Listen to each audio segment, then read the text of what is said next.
All right, this morning, the future of TikTok hangs in the balance. The Supreme Court will hear arguments on the law passed by Congress that requires TikTok to be sold by its Chinese parent company or effectively get shut down in the United States. Proponents of the ban say that TikTok is a threat to national security, something of a vacuum for Americans' personal data. But fans say banning it would be a First Amendment violation. Summer Lucille, known as Juicy Body Goddess, has a huge following on TikTok, advocating for plus-size fashion. She's got a boutique as well, and she joins us this morning. Summer, great to see you. What do you hope the Supreme Court does today? Good morning.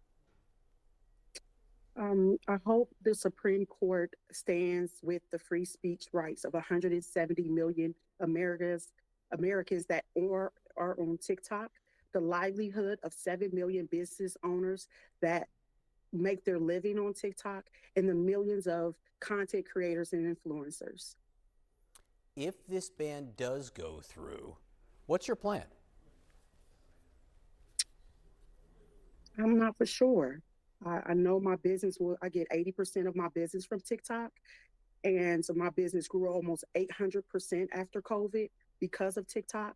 I'm not for sure. I know it will cripple me and I will be devastated.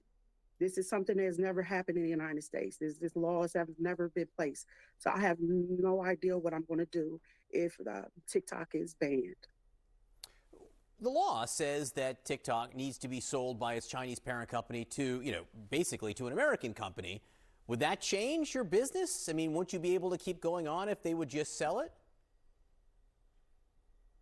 I like TikTok experience the way it is right now. And to be honest with you, as an entrepreneur, TikTok is a global app. It has billions of users. Why would they sell it to one country? Their global app. It doesn't make sense. It doesn't make sense. So as an entrepreneur, I wouldn't want to sell my business to my billion user global business to one country. I wouldn't want to do that, or one entity. So we had you on March of last year, and at the time you told us there is nothing that anyone could say that would make you believe that Chinese influence over TikTok was a threat to U.S. national security. Has anything changed there? Nothing has changed.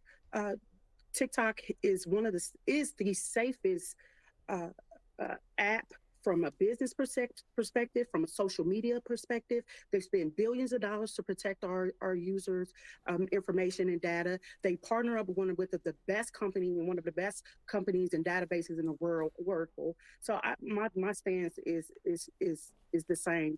TikTok is one of the safest apps and businesses and companies in America right now.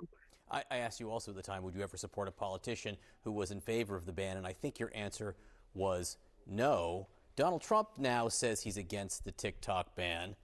How do you feel about his stance? That's new news to me. Honestly, it's contradicting, because our current Vice President Harris, our President-elect Trump, both used TikTok heavily during the 2024 election. So it's kind of, I don't, if it's so unsafe, why did you use this app to win the seat? President-elect Trump, why did you, current Vice President Harris, why did you use TikTok? If it's so unsafe, why did you use it to try to get into the office?